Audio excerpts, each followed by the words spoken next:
Welcome back to another week of Instigating with Clarkey and Drury, brought to you by our friends at Larry Hudson Chevrolet Buick GMC and the Listowel Squash Courts. We've got an action-packed episode. Longtime Toronto Sun Blue Jays beat reporter Rob Longley sits down for a chat with yours truly about the Blue Jays and their season so far, trade deadline expectations, and the one, the only, the incomparable Shohei Ohtani. Is he putting together the greatest individual season in league history? We'll chat about that. Then Clarkey jumps on. We'll chat a little bit more baseball, a little bit more Leafs offseason, goaltender arbitration filings, and finally, we'll make open picks, the Open, coming up this weekend with our buddy Ian Doig. That's next here on Instigating.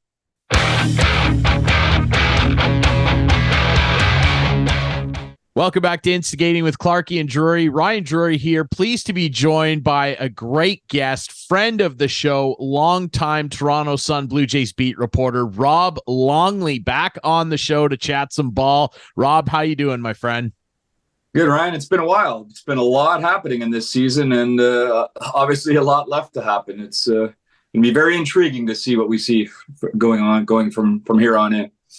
Well, and that's why we figured it'd probably be a good time to check in with our buddy Rob Longley. So here you are, and obviously you're right. It's been a wild year and a lot of ups and downs for the Toronto Blue Jays.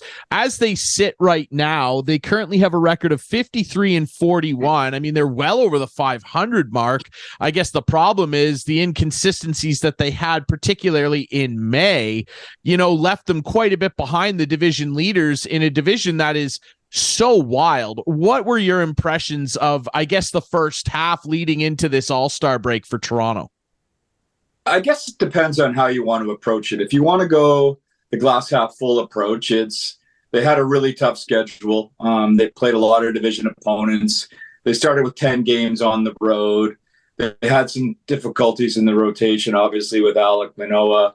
And the offense never really got untracked. Yet they still had a decent record. They're still 2 games better than they were after this amount of games last season. So all things considered, really not too bad. But if you want to go with the glass half empty point of view, this team has never really been able to develop some serious momentum yet in this season. And I think if there's any concern for me, that it would be that. It's that they've not yet shown the signs of consistency that many expected of them. A lot of people thought that this was going to be a division-winning team, a team that would contend for the American League East title, and they may well yet do that if they kick into gear. But from that standpoint, I think the first half was somewhat disappointing. Obviously, some difficulties in the rotation. We never would have expected Alek Manoah to have the type of season that he's had. Somewhat balanced by the fact that Jose Barrios and until recently, Yusei Kikuchi have been very strong, and Kevin Gausman has been Kevin Gausman. But to me, the biggest negative would be that we're just not seeing the run production that we would have expected. All the supporting numbers suggest that they should be scoring more runs. They're getting a lot of hits. They're not hitting for power like they were last year. But they're not scoring runs, and until they start to do that, it's an ongoing concern for this team. Defense has been better. I suppose there's a little bit more balance in the lineup, but not enough power, not enough run scoring. And I think as we get deeper into the season, I think that's the thing that we have to look at the most. Maybe they could take advantage of a slightly easier schedule going forward until we get to the last 3 weeks of the season when you sort of meet the division opponents again. And that would be the other negative, how, the results against the American League East so far have been pretty much deplorable. And a big reason why the Baltimore Orioles have a healthy lead on them, as well as the division-leading Tampa Bay Rays. Rob, yeah, that's a wild thing about it, is this division. I mean, have you ever seen anything like this with this? Like, we all know that this is probably the most competitive division in baseball. It has been for a while, but this is absolutely nuts. I mean, the Yankees, as we record this on Tuesday, the 18th, the Yankees are in last in the division at 50-45. Everybody in this division is over 500. It's incredible. Then you got Boston, Toronto right there in third, who are currently holding down the second wild card spot, one game ahead of the world champion Astros, who have the third one. They're only 5.5 back of the division leading Rays. At one stage in this season, heading into June, Rob, they were 12.5 back of the Rays, who got off to a 27-9 start, who looked like they were going to win 110 games laughing. They're only 31-29 in their last 60. Like, there is an opportunity here for the Jays, who have won 8 of their last 9 as we record this, heading into this series against the middling San Diego Padres. There's a real chance here, like you said, that they could potentially catch the Rays. There's loads of time. Yeah, let me ask you this. Do you think there's a more realistic chance of them catching the Tampa Bay Rays than there was of them catching the New York Yankees last year, even though the Yankees did swoon a little bit towards the end of August and into September? I would say yes. I mean, I think many people expected the Rays to be sort of a slightly poorer version of the Rays that we've seen the past couple of seasons. And maybe that's what we've been seeing from them over the last couple of months. And with plenty of games left against Tampa, there's plenty of opportunity for the Jays to run them down. And who knows, man, by the end of August, or the middle of August even, they could be a game or two behind them if the current trends continue. I suspect the Jays will continue to do what they've done well, and that seems to be winning series. They do a good job of at least taking 2 of 3 most weeks, most series that they're involved in. And if you add that up over the next 10 series or so, all of a sudden you got a team that's very, very seriously challenging for first place. And I don't want to get too crazy in terms of optimism because they've won 8 of 9 and because they swept the Arizona Cardinals, who, for my money anyway, from what I saw on the weekend, were seemed the to be a very Diamondbacks. We knew you meant the Diamondbacks. I always say that. The Rattlers. We should just call them the Rattlers. Yes. For a team, I thought they were somewhat of an overrated team, and they essentially handed the Blue Jays a lot of runs over that 3-game series. So I don't want to read too much into a 3-game series win over the Arizona Diamondbacks, just as I don't want to read too much into, as we record it, 1 game upon his return of Alek Manoah.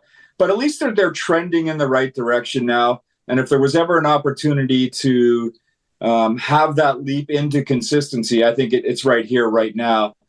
They're still doing some things that are annoying. They don't seem to be able to put away teams, right? How many 3-2 games and 4-3 games and 2-1 games has this team had? Too many of them, right?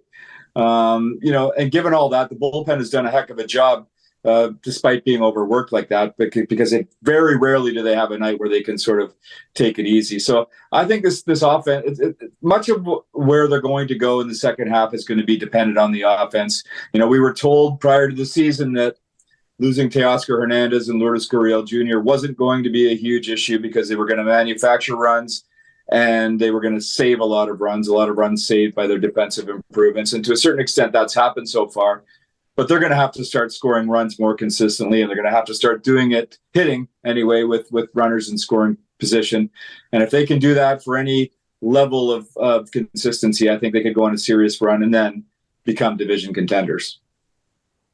I tend to agree, Rob. We're chatting with Toronto Sun Blue Jays beat reporter Rob Longley, and I agree. The runners in scoring position has been the number one thing that everybody is badgered about, and there's been a lot of criticism of the hitters themselves, Vladdy, Springer, some of these guys really not playing up to their potential. Obviously, there's been a lot of heat on Martinez, their hitting coach, and all these different struggles. Matt Chapman's really tailed off from a hot start. However, they're playing defensively better than they have in a long, long time, really since, those Anthopoulos teams that went to back-to-back playoffs. They're playing really well, and they're getting great pitching. I mean, their bullpen, you said it, which I would still love to see them make a major upgrade there just because why not?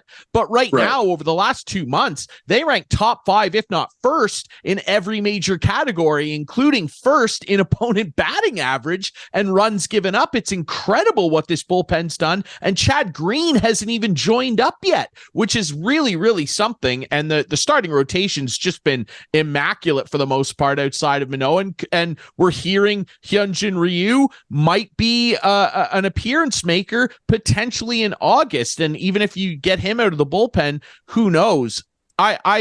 I will say this about the batting. Yes, there's been some disappointment there, and I'd love to put this to you, and I wonder if you agree with me. I can pick out probably 3 or 4 batters, and we're strictly talking about batting here, that have played up to or even exceeded preseason expectations, and that'd be Bo, who's playing up to, if not potentially exceeding, because of what he did last year. He's been even better. There's only 8 batters that have more home runs than him in the American League, and he's hitting .317.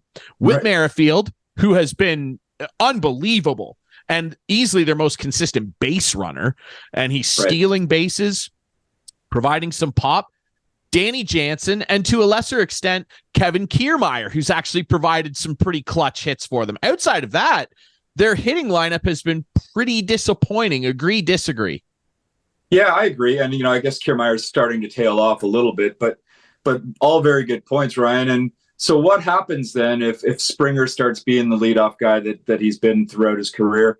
And what happens if Vlad Guerrero Jr. continues the momentum that he had out of the break and becomes a strong second half hitter at the plate? And what if Matt Chapman can be the guy that we saw in April, a guy who worked a lot on his swing during spring training and seemed to be able and was getting the results early in the season, but has been inconsistent since then? What if those 3 guys start contributing?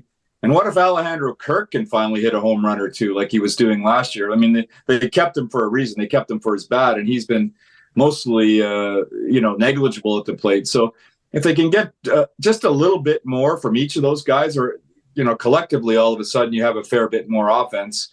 Is it a leap of faith that the guys you all mentioned continue on the path that they've been on? Not necessarily. Bo Bichette's been the most consistent hitter in the American League for the last 3 seasons, and is showing why he's one of the best hitters in baseball again this year. I really like the stuff that Danny Jansen brings. I think really two off seasons ago, he changed his approach, and he had a fair bit of success with it last season, but he got injured. He had a couple of injuries, spent 2 different stints on the injured list, and that sort of dulled the momentum. But what we're really seeing from him is a guy who not only can hit for power, but he's kind of got a little bit of that clutch gene in him, right? How many late game home runs and doubles and cashing in runs have we seen from Danny Jansen? And if you can have a guy like that in your lineup towards the bottom of it that can turn it over to those guys at the top, then he could be a very valuable addition offensively as we get to the as we keep moving along here. A word on the bullpen. I couldn't agree with you more in how valuable they've been, and really in a lot of ways underrated. You could have sent Tim Mayza to the All-Star game. He's been one of the best relievers in baseball this year. It's just that you don't send non-closers, it seems, to the All-Star game. But that guy's been money each time out.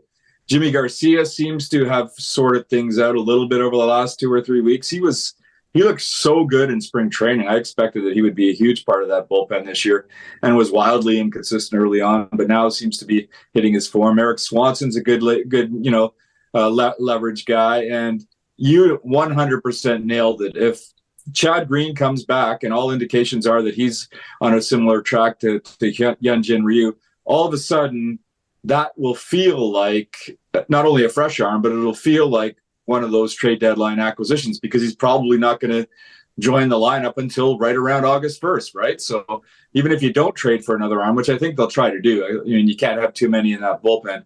But if you get Chad Green anywhere near the form that he was throughout his Yankees career, all of a sudden you've got a really valuable arm, and you might have one of the best bullpens in baseball. I mean, obviously you'd like to see, if you're going to add an arm, you'd like to see somebody who could really, one of those explosive arms, which the Jays don't have a whole lot of. Romano will get you 97 and 98 every once in a while. Obviously, Nate Pearson has been, for the most part, pretty good, and he'll give you 100 and 101, 102 occasionally. If he could continue on his path, he could be a very valuable 8th inning guy. I don't know if they trust him 100% in those situations just yet, but he's made some huge strides this year.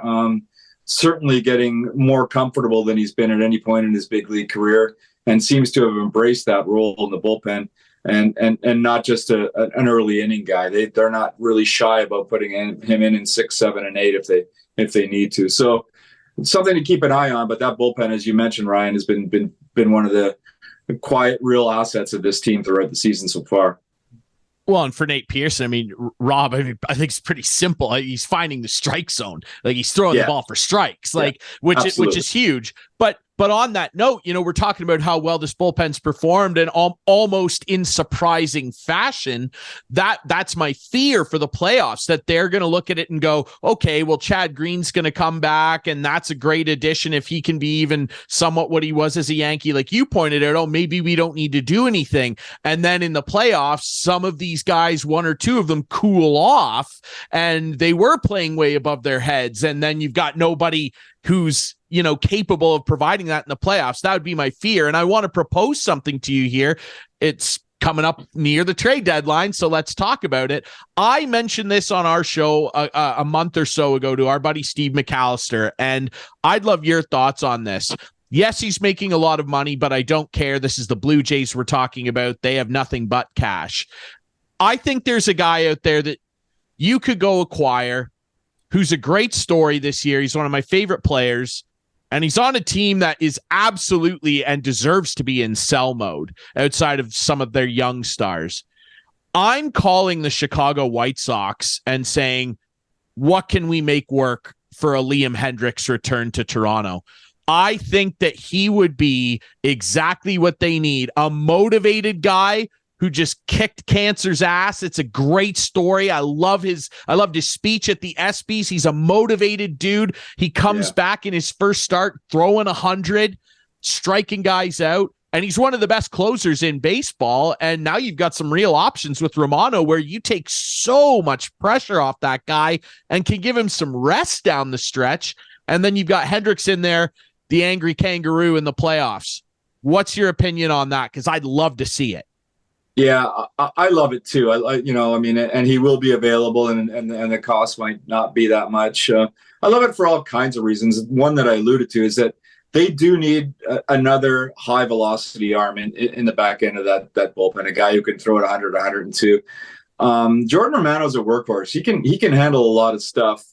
But the last thing you want is for him to be getting tired down the stretch. Candidly, he told me that in game 2 of that wild card series last year against Seattle, that he didn't have his best stuff. Like he wasn't making an excuse that he was tired or anything like that. But he was used pretty heavily all season, and particularly down the stretch. So they're pretty much one dimensional at that end of it. In a lot of ways. Like, I do like what Eric Swanson brings, and I do like some of what Jimmy Garcia brings, but to really have another high octane arm right at the end of it, and a super motivated one, a guy who's familiar with Toronto, a guy who would be, he's like anybody who's playing for the White Sox right now is pretty much languishing through another meaningless season. Like, what a rejuvenative season this would be for him, not only by kicking cancer's ass, but to come back and play meaningful baseball in August and September and into October, and really be a great story for one thing, but really a great addition to a bullpen that could use another arm like that. And I'm with you.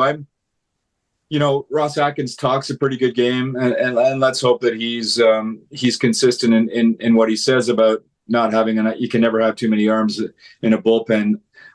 I believe that they will add at least one arm at the deadline, because they realize that while the bullpen has been lights out for much of this season, you can't have enough, and really it's September and October when you need all those dimensions in a bullpen that can literally win you ball games and literally win you series.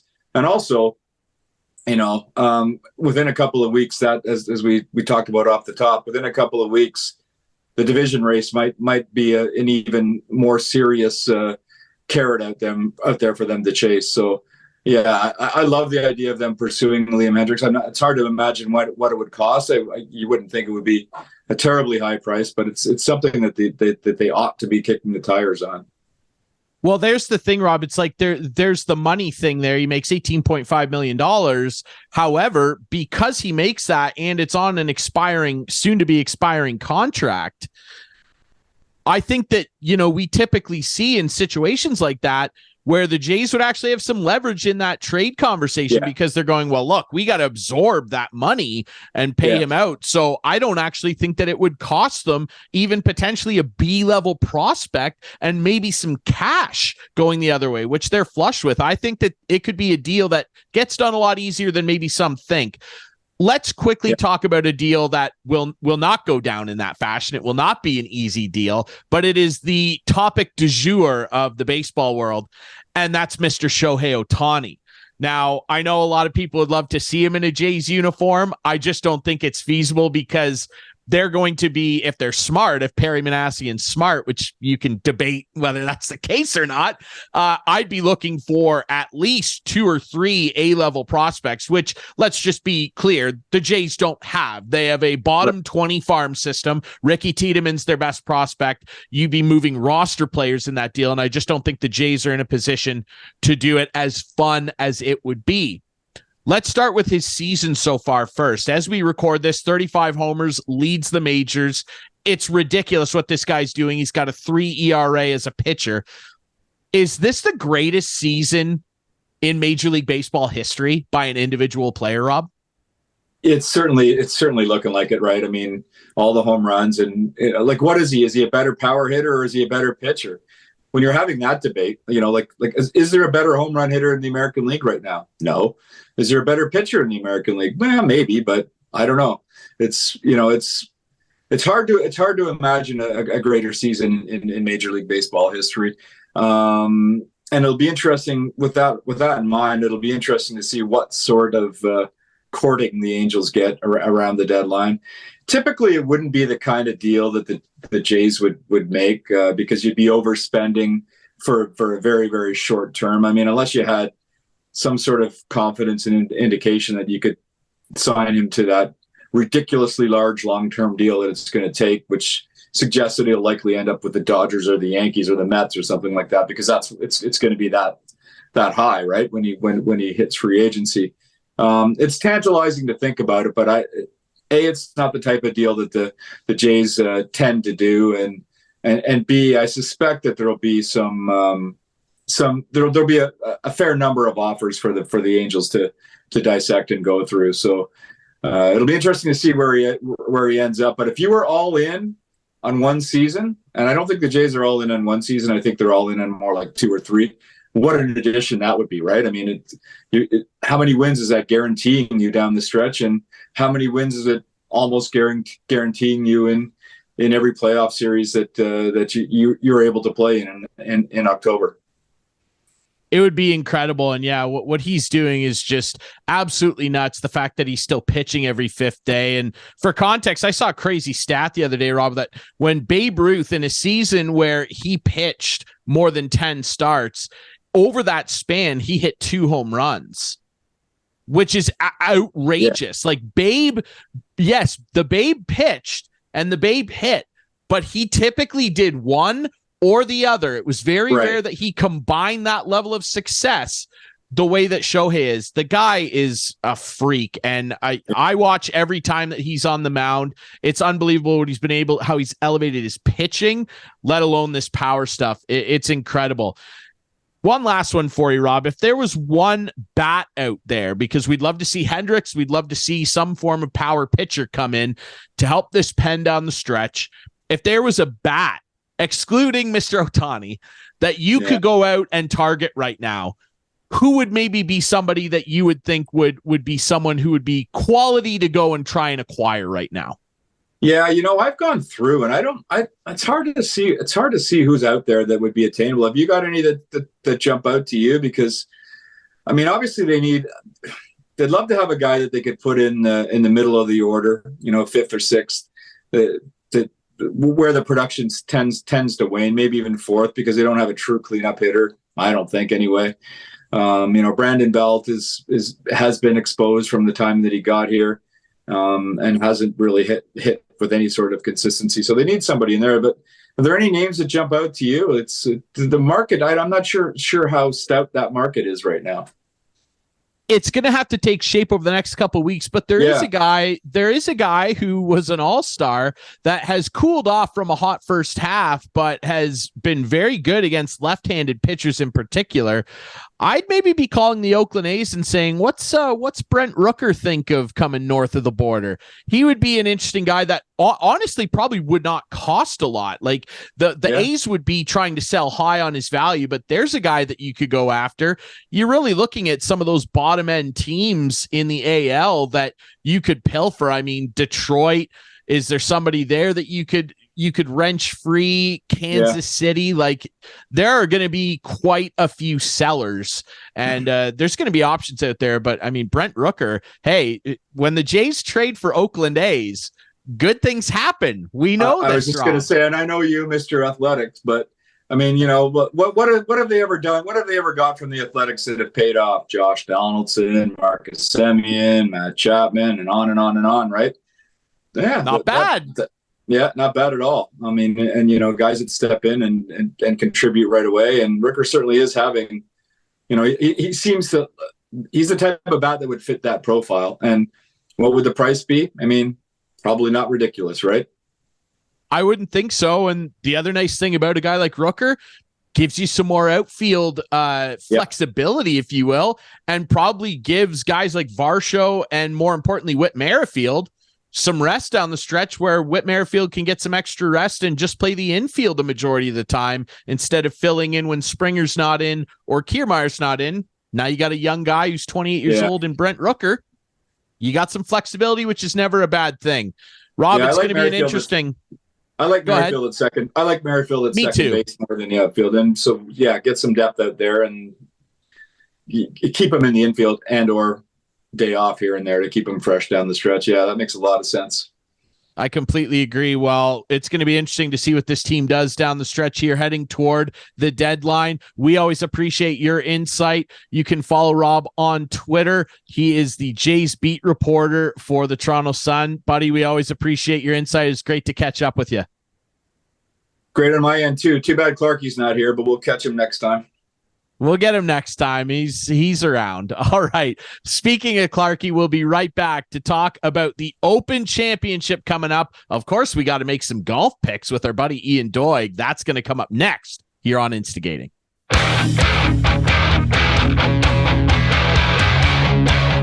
Welcome back to Instigating with Clarkey and Drury. Ryan Drury still here. Thanks to our buddy Rob Longley, and now joined, of course, by my favorite guy, my co-host. It's Clarkey. What's up, dude? Well, I have a question. Like you cut me out of the Longley thing, and but okay. One question for you: why do you look so different?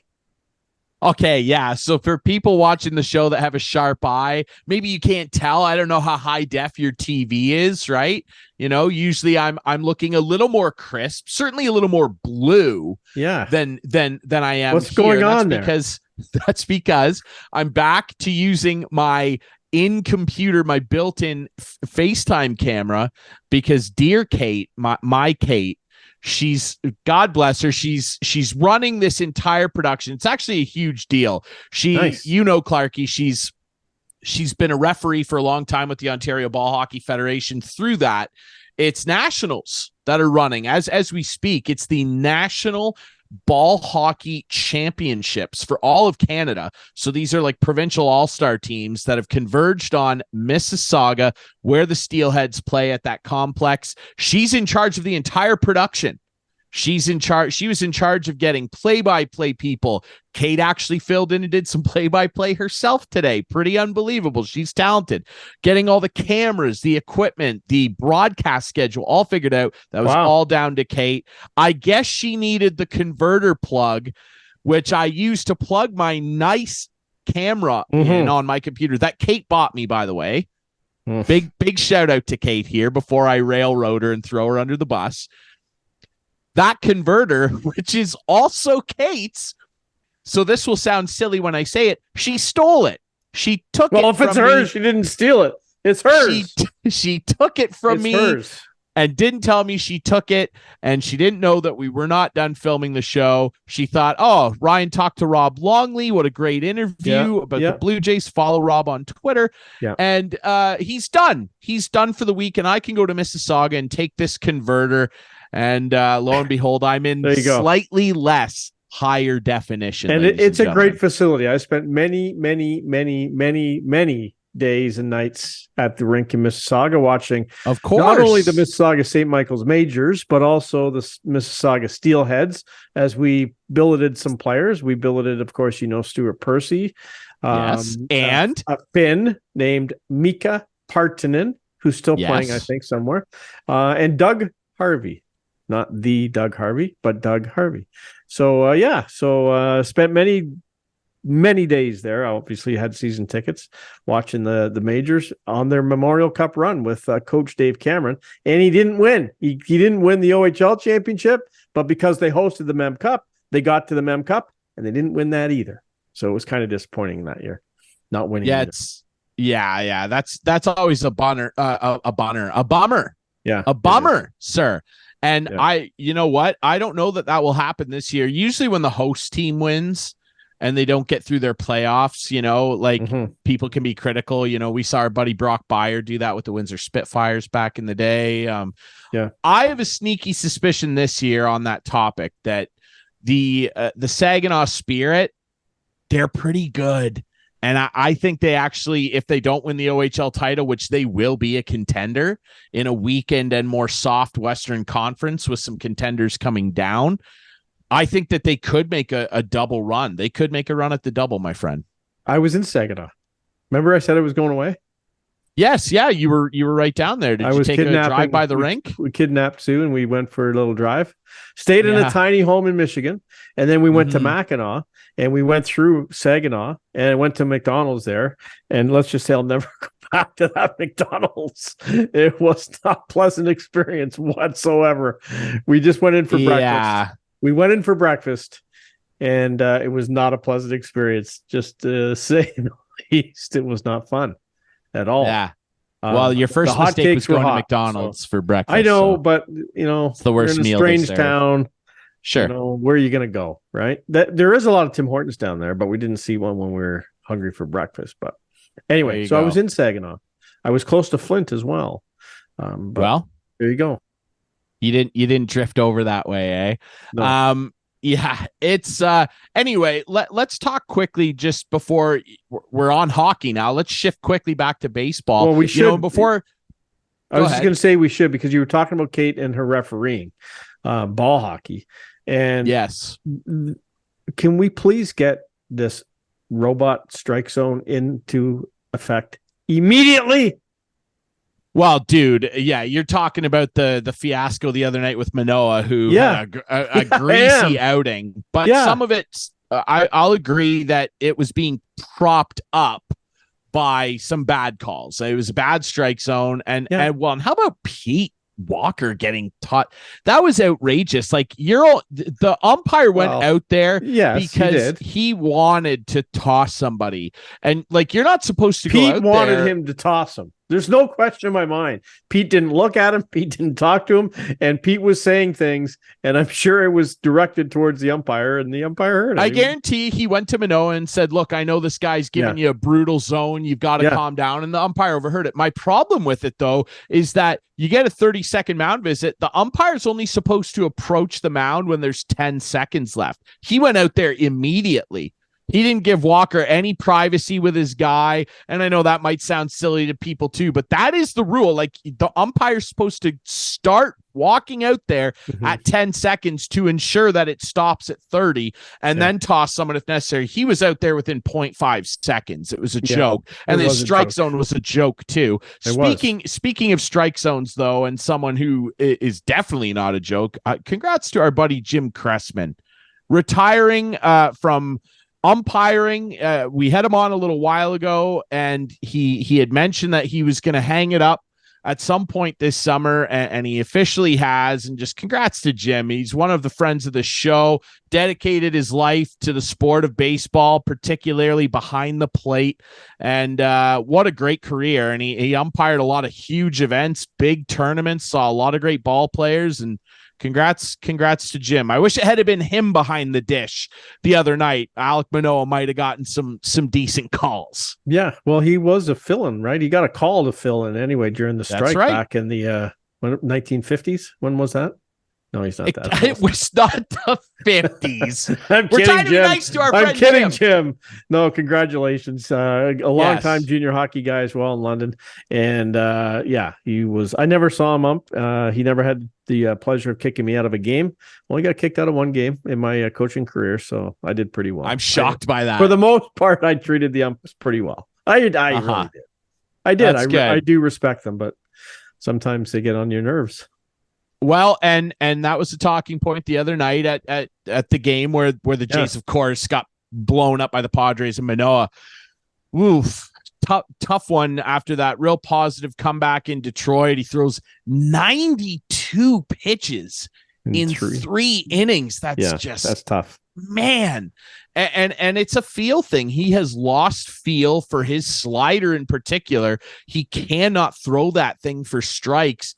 And as a result of that, he can't get swings and misses on a breaking ball, and he can't set up his fastball. He can't attack guys inside because he loses confidence in his release point on that slider. And then when he is basically behind an account, which he was a lot, the first 4 batters he saw, Clarkey, full counts. That's not a good way to start off a ball game. And when you get behind and have to throw a fastball, essentially, your confidence is so low that you can't attack people with the fastball. You have to place it in the strike zone to try and get a prayer of a whiff. And that's not what you like. That's not what sets you up. And the surprising thing, and not to shame anybody, but I just kind of thought he would have come back in a little bit better shape, because with this pitch clock now, you got to work harder and faster, and it's harder on bigger guys. And we'll see what happens when Hyunjin Ryu comes back as well, because it looks like he's coming right around the corner, and hopefully will help. But I'm not a big fan. Well, apparently he could be. I saw Keegan Matheson, who is the MLB.com reporter for the Jays and owner of a tremendous beard, by the way. We're working on getting Keegan on the show. We got to get him on the show. I heard that apparently through him, Ryu might be ready to pitch as soon as August, maybe even just before the deadline, which is unbelievable. But let's also keep in mind that before he got hurt and had this terrible Tommy John injury to his elbow, he was not good his last number of starts. Like he had over a 6 ERA. Yep. Coming off a year where he finished 3rd in Cy Young voting. So it's a very tenuous double-edged sword with Hyunjin Ryu, if you will. However, if you're relying on history, one would think that he would come back motivated and pitch really, really well, because location is what his game's all about. Now, that said, I just think that they brought Manoah up too quickly. Yes, he had that great game against the Tigers. I'm not being disrespectful here. It's the Tigers. And I think the Padres aren't exactly the Padres aren't exactly ripping the world on fire either. They aren't as a team, but that lineup is full of extremely deadly hitters, many of whom are underperforming, including Juan Soto. But you look down that lineup and compared to the Tigers, like you're looking at Machado, Ha-Seong Kim, Soto, like you're Cronenworth, who's having an abysmal year. Generally, they are a very, very good team, and they showed it in the opener of that series. I think it's solidified that they have to go get a bottom of the rotation starter. This Marcus Stroman talk, I would be in favor of it, but his exit from Toronto wasn't exactly pretty. I don't think that has to matter now. I mean, the guy's got a ridiculous ERA. He is pitching unbelievably well. And I think that if they did acquire him, he would slot in right behind Kevin Gausman. He's having that good a year. He is dominant when he steps on the bump for the Cubs. Mhm. I'd support it. I don't think they need it, because look at the Jays' strength, like we talked about in that segment, or I talked about with Rob Longley. The pitching is their strength. Their bullpen is playing out of their minds. They need to go get another bullpen arm, and Liam Hendricks would be pretty nice. But Former Jay. I don't think. Yes, absolutely, and he would come back and be a great story, motivated on a club in the. They could hunt bring down two the guys stretch. back then. Bring Stroman and Hendricks in, two XJs. Bring them both. Why in. not? Yeah, Why not? Stroman was a fan favorite. I know his exit here wasn't great, but he was a fan favorite. He was a good pitcher, man. Oh, for sure, He was a good pitcher, and he's I'd even like to see better him back. now. Yeah, He's exactly. even better. Exactly. And I would he's like a to see him confident back. guy. Before we go on to anything else, I just wanted to mention, and not to change the mood and somber things up, but a good buddy of ours, good buddy of mine, Bob McCowan, suffered a stroke. Yeah, man. And is recovering and recuperating. But just best wishes out to Bob. I spent many a night at Skydome with Bob, watching the Jays in their World Series years up in sightlines at Skydome. We had our little perch up there. We used to do a pregame show there, and then we would watch the game there and do a postgame show. We would get delivered as much Haagen-Dazs as we wanted, which was not good for my girly figure. But best wishes to Bob, and hope for a speedy recovery to Bob.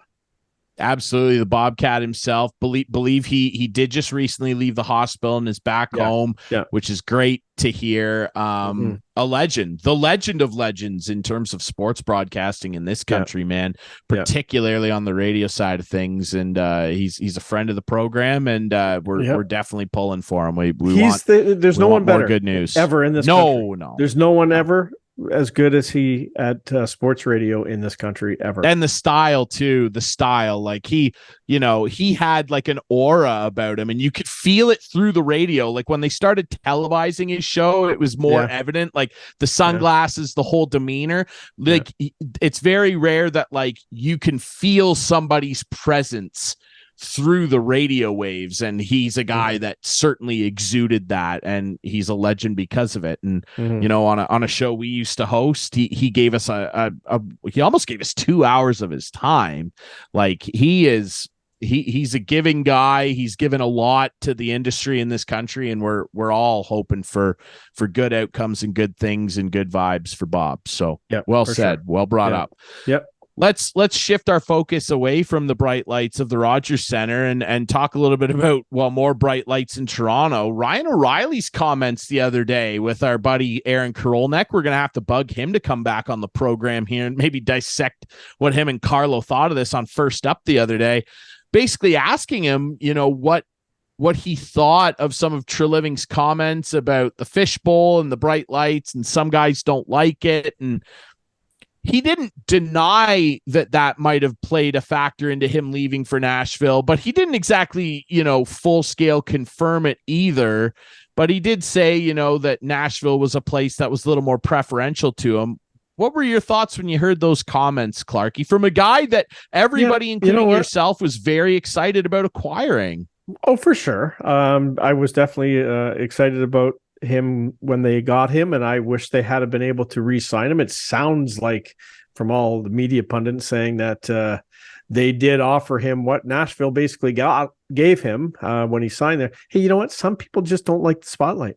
Some people don't like walking down the street and not being able to have a minute to yourself. Some people don't like that, and you can't blame a guy for that. I don't know what the deal is. I'm not in the inside when it comes to that, but he's going to be able to go to Nashville and walk down the street with a cowboy hat on and not be noticed. He really will not be noticed.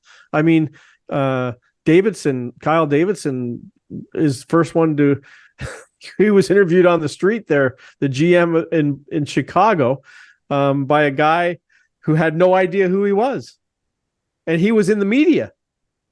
That was a pretty funny interview. If you don't know what Clarkey's talking about, Google that. Like they're interview doing NHL. I think it was for NHL.com, and like they were doing even crazier.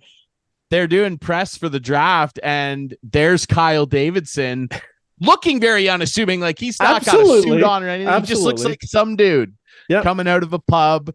And and he gets interviewed. I loved my favorite part of the interview was that when the guy asked Davidson what his hockey knowledge was, Davidson goes, well, I didn't play professionally. I would say my knowledge out of 10's about a 4. I'm like, dude, you're a GM in the he was egging him on. He was egging him on. It was a fun little segment. So yeah, Google that. But Ryan O'Reilly will be able to walk down the streets. He'll be able to go into a bar and maybe he'll even play his guitar and sing for people, because apparently he'll be on the third floor of Tootsie's. No question. He'll be at Tootsie's. Yeah, well, there's a lot of other places too. But anyway, he'll have fun. And good on him. We'll see what happens. But it was fun while it lasted with his broken finger. Yeah, well, I mean, he did play well and did make an impact when he was in the lineup. 100% he did. So obviously the story of the Leafs offseason, which, we dug into it a lot last week with our good buddy Dark Guy, but it continues to be contracts. And as we record this segment, it is Wednesday, July 19th. And earlier on this day, the arbitration filing was made official by Ilya Samsonov and his representatives, and the Toronto Maple Leafs countering. Samsonov filing for $4.9 million and the Leafs filing at 2.4. For those mathematicians out there, of which I am not one, that is a $2.5 million difference, which tells me, Clarkey, that generally in these ARB cases, the ruling tends to fall somewhere maybe left or right of the middle. I think he's going to get 3.25. I certainly don't think he's going to get the high end of that. No way. If he got 4, would you be disappointed with that? Would you be disappointed if he got 4? Yeah, he's not a $4 million goalie. Let's be honest. Let's win some games. Well, geez, for all the praise of the, I knew you we're so happy to have Samsonov. I know you're right, but and the Leafs said that all the time. Won't give him 4, didn't they? Nah, we got to run because we got some other business to take care of here. We got a break, but let's just the team went in low, the player went in high. They'll end up, I think, around 3.5. We'll see. Yeah, 3.5. I'm going to say 3.25. He's going to get 3.25. Yeah. All right, we'll take maybe a quick break. Maybe he can walk. He can walk, right? He could if the Leafs don't want to sign it, he would become, if I'm not mistaken, he'd become a UFA. Yeah, because he's an RFA, which is why he's filing. As far as I know, and this came right from the mouth of the GM of the Listowel Cyclones, Trent McClement. There is another buyout window for teams that have players in ARB so they can get out of contract. So we'll see what happens after this signing is done. If they buy out Matt Murray or even TJ Brody, we'll see what happens. TJ Brody, no. Matt Murray, maybe, because apparently, based on what we're all reading online, it's like impossible to trade this guy. And who can blame teams? God, even Arizona doesn't want him. Arizona State doesn't want Matt Murray. You got to think Pittsburgh might take him, but I don't think so. Kyle got burned once, so even he. That's what I'm saying. That's why I'm saying that. I don't think so. Anyway. All right, we'll take a quick break. Real quick before we go. Yes, you just go onto TikTok and look at Dangle's little thread. Did you guys watch it? I sent it to you. It was the funniest thing. I saw it when he posted it. It's so funny. Anyway, do yourself a favor. Look at the what is it? Old man Dangle. Old man Dangle. It's awesome. It's pretty funny, and something that sadly, I hope it's not the case. Sadly, I can see it coming true. Yeah, exactly. The poor guy. Yeah. We'll be right back to wrap things up on Instigating.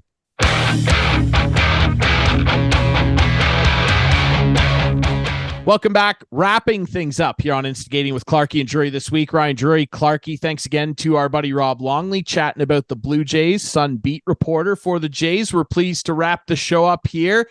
It's the Open. It's the Open this week. You know what that means. It's time to make some golf picks with our guy. It's Ian Doig, pro golfer, the Ian Doig Golf Academy. What's up, Doigy? What's going on, boys? Just had a good day of golf at the Hamilton Golf and Country Club. So it was a fun day. Nice. Absolutely. Well, we love to hear that. And you had high praise for the course too. So I'm glad you enjoyed yourself. Yeah. Great golf course. They've done some great changes here. Very quickly, in my opinion, it's number 1 in Ontario.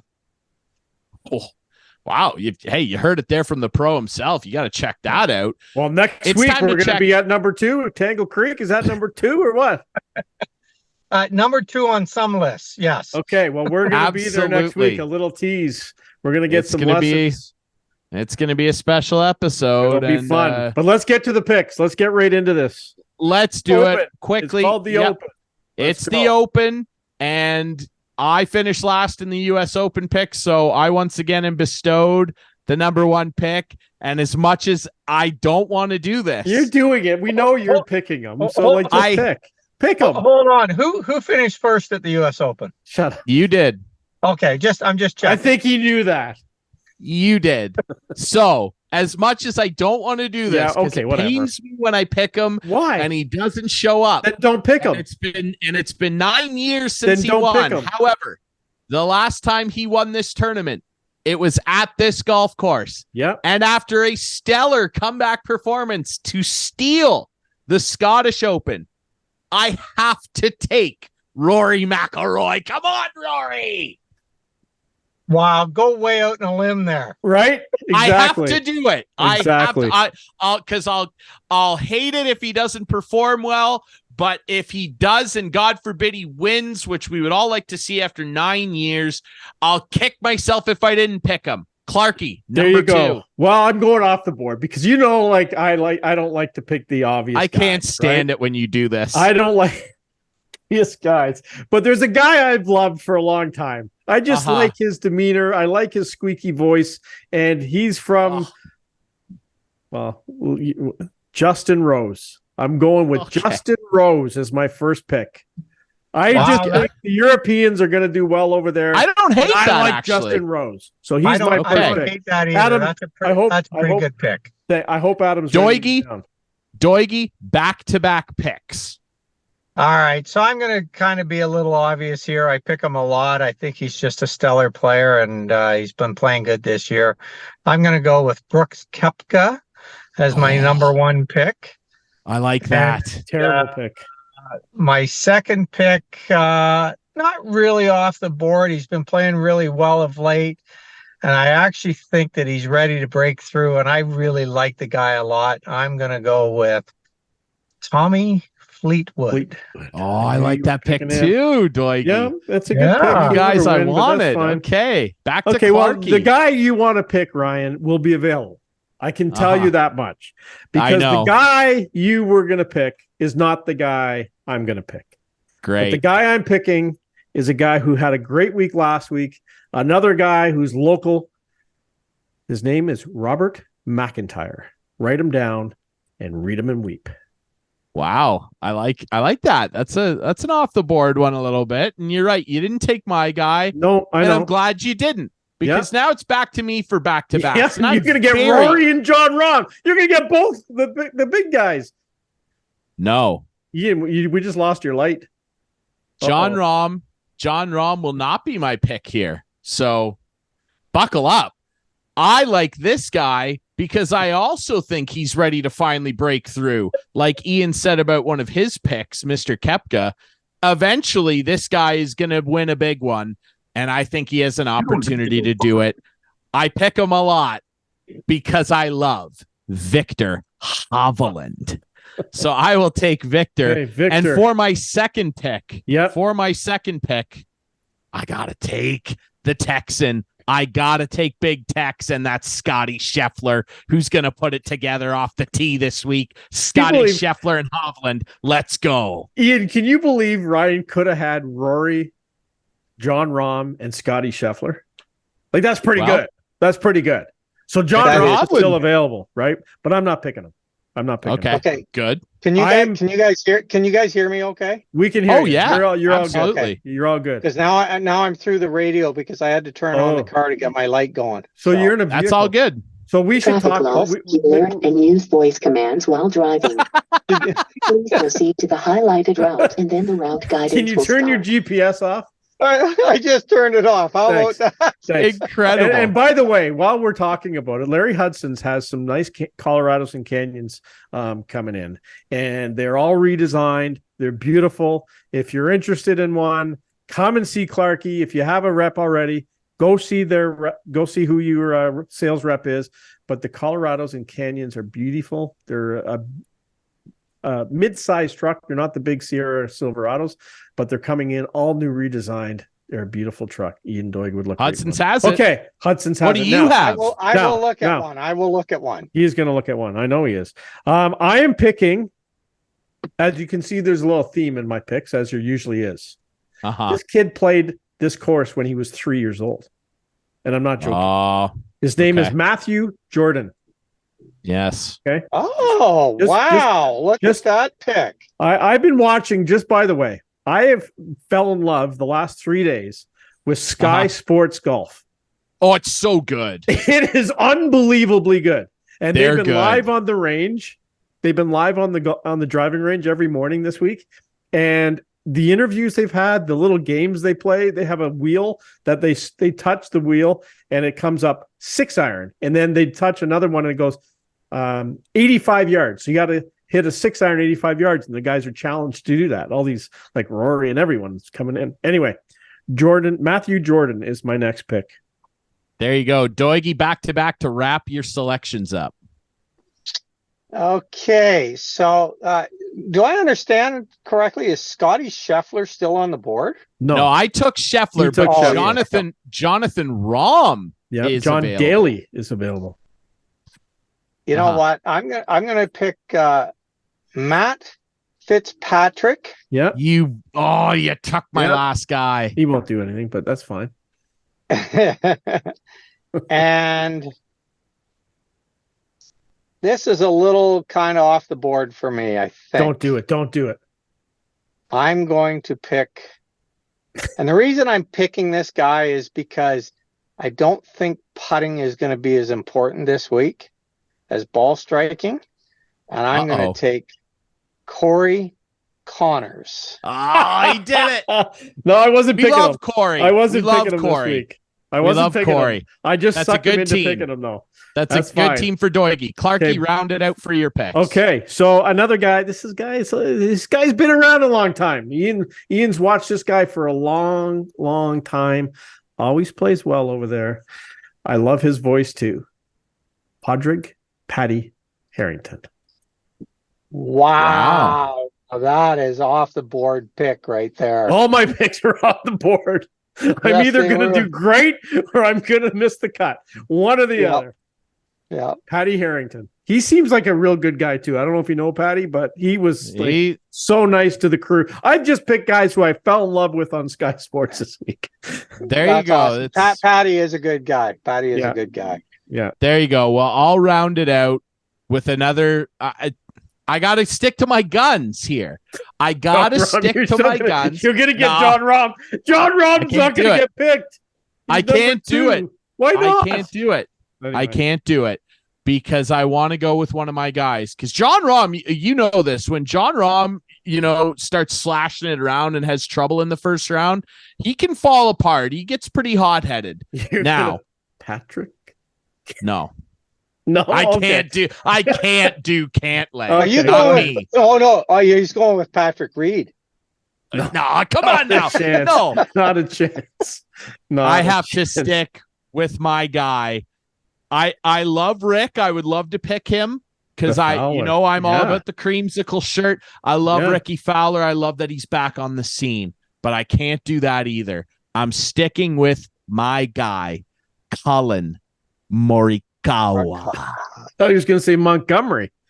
Yeah, how about that? That would be a shock. Morikawa to round out my picks. I love it. Gentlemen, I think we've all got good teams here. Well, me and Ian do anyway. And I think that it's going to be an interesting... I'm telling you, you watch when McIntyre down he just finished second to Rory in the Scottish Open. This kid is good. If Patty Harrington wins this tournament, I will eat a shoe. I'll eat a golf shoe on camera. I swear to God. I'm pulling for him. Yeah, I bet you are.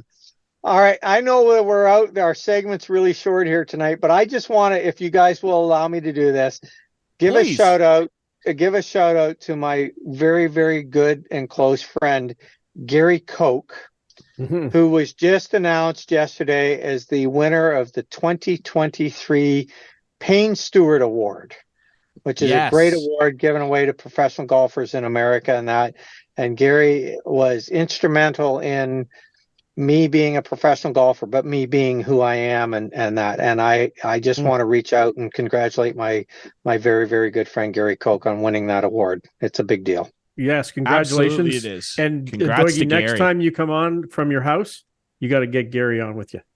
We got to get Gary. We could do that. Yeah, for sure. Perfect. There we go. That's a big deal. We're going to have that in the hopper, deal. Ladies and gentlemen. How about that? Yeah, Congrats that'll be to fun. Gary. There we go. We can talk about Patty Harrington. He probably played with Patty. For 100%, for sure. For sure, yeah, for sure. There we go. We're cutting Clarkey off, and that's the end of the show. You can watch this show Friday nights at 8, Sunday nights at 9 with our friends on Whiteman TV. That's channel 6 for Whiteman subscribers. We debut on our YouTube channel Friday nights at 9. Follow us on social media at Instigating Pod. For Rob Longley, our good buddy Ian Doig, I'm Ryan Drury. That's Clarkey. We will be back next week with a very special Instigating. Stay tuned. Go Patty!